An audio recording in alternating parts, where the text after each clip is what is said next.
และมารวมสนุกและในวันสงกรานต์ใสชื่นบานมาสงกรานต์ของไทย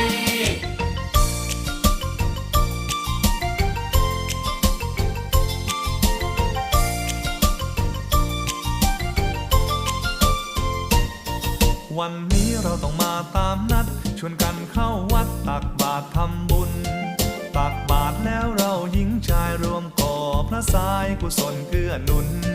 ส่งน้ำพระตามประเพณีส่งน้ำพระตามประเพณีพวกพ้องน้องพี่รวมไปทำบุญ